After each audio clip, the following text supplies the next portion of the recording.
नमस्कार दोस्तों, आज का प्यारा सा टीएलएम है पर्यायवाची शब्द।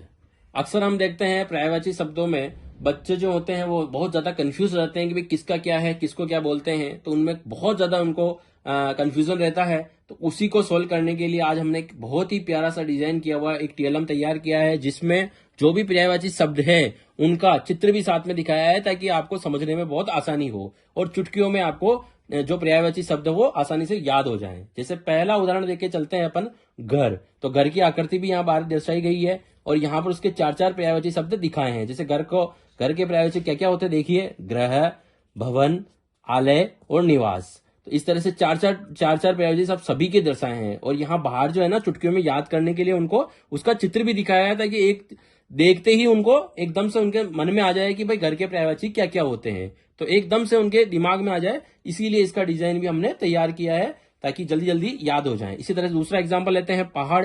तो पहाड़ का चित्र भी बताया है पहाड़ का जैसा।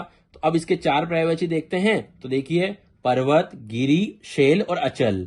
इसी तरह से अगला एक उदाहरण लेते हैं, जैसे कि पेड़। तो पेड़ का चित्र भी दिखाया हुआ है। तो पेड़ के क्या क्या होते हैं, वृक्ष, तरु, दरखत और विटप।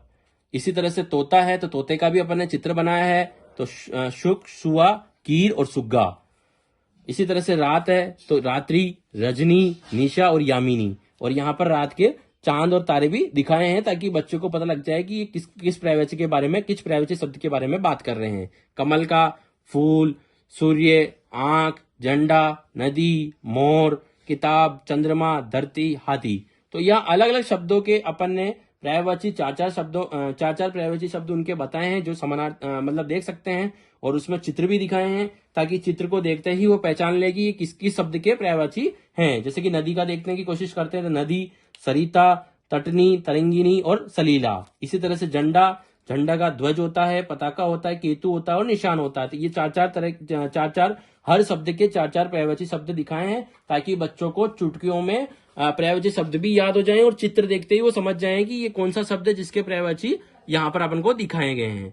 तो आपको कैसा लगा है मेरा प्यारा सा टीएलएम? इसी तरह से मैंने विलोम शब्द का भी तैयार किया है, और इसी तरह से मैंने और भी जो हिंदी व्याकरण से संबंधित टीएलएम है वो मैंने दिखाए हैं। तो अगले जो अपलोड्स होंगे वो यही होंगे। तो आपको मेरा प्यारा सा टीएलएम कैसा लगा जरूर बताएं, ताकि आप आसानी से, मेरा प्यारा लक्ष्य यही है कि आप बहुत आसानी से हिंदी ग्रामर के जितने भी, हिंदी व्याकरण के जितने भी जो विषय हैं उनके ऊपर अच्छे अच्छे टीएलएम लाकर आपको दिखाने का प्रयास करूंगा। तो थैंक यू दोस्तों।